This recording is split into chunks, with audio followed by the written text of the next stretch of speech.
In 1964, Montana celebrated its territorial centennial. Of the many events that year, the Montana Centennial train captured the limelight. I'm Dennis Seibel. When I was 17, I became a part of the train's unique Odyssey across Montana and then east to the Atlantic coast. 2.5 decades later, while talking to former Governor Tim Babcock at his home in Helena, I began piecing together the story of how this train came to be.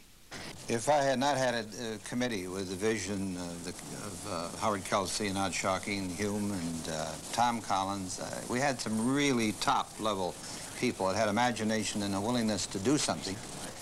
And not only our tourist industry is enhanced by a celebration such as this, but it's something that does good for all the people of Montana.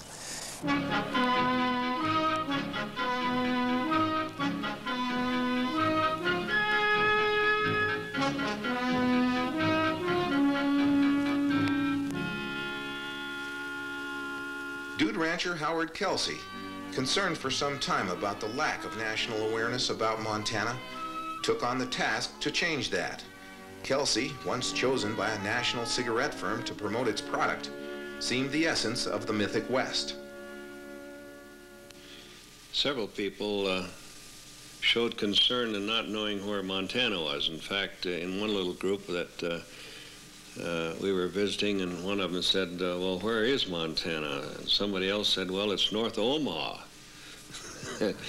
I was starting to make some dreams about getting the state of Montana some awareness in the United States, and I just figured that bringing people into Montana would be a slow process, and maybe we could do it faster by taking Montana to the rest of the nation.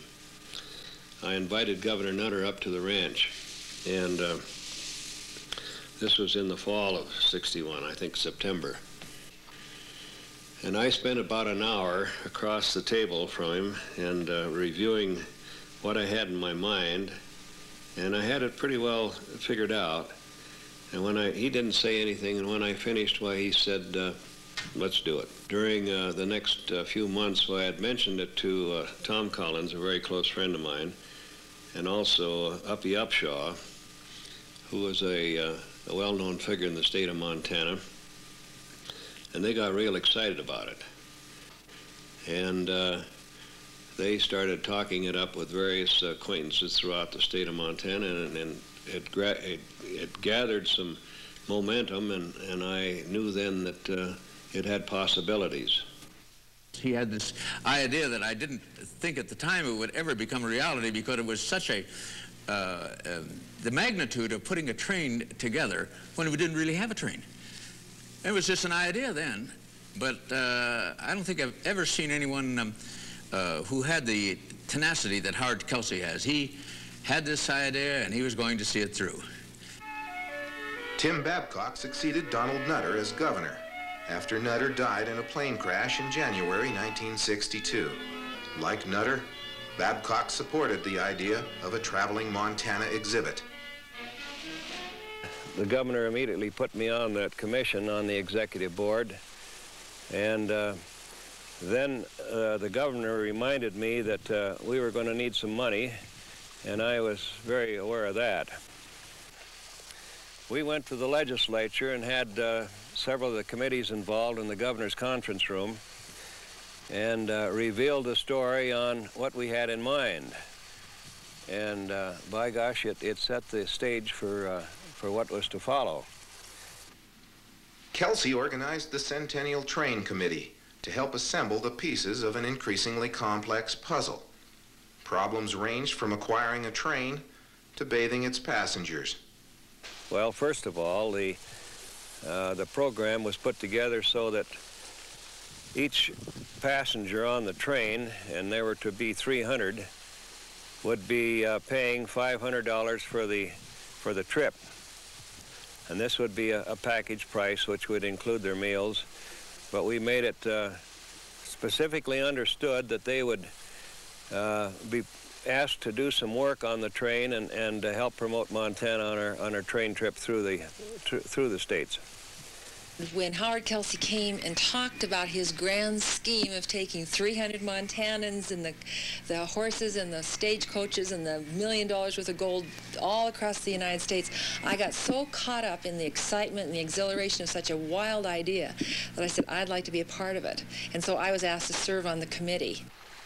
I had a call from a friend of mine that had been at the ranch from Charleston, West Virginia, and the state had celebrated their own centennial in 1963, and had acquired and put together a train that was promoting primarily their industry within the state.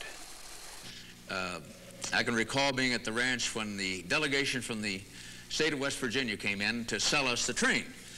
And of course, none of us had ever bought a train before. We had no idea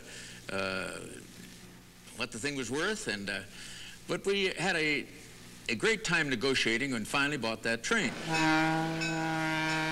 The 9-car train rolled into Montana in October 1963.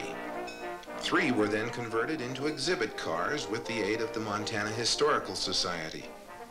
Others were fitted for the 70 head of horses, the stagecoaches, and the wagons that would make up the many parades planned on the tour.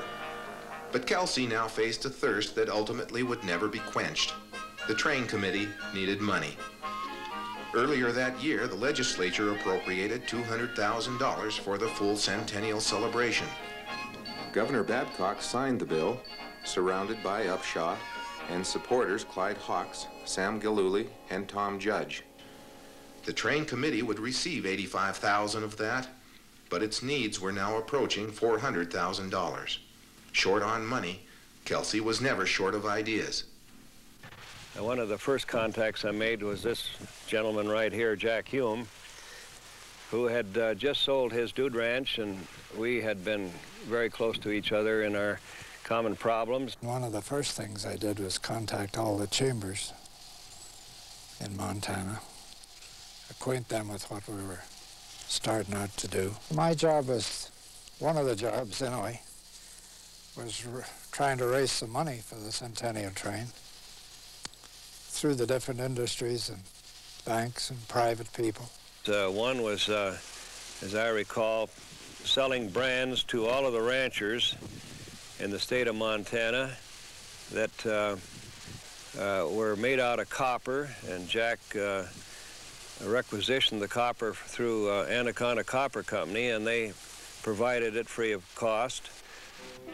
Meanwhile, Howard Kelsey and Uppy Upshaw had been in contact with General William Potter, Executive Vice President of the New York World's Fair, opening in April 1964.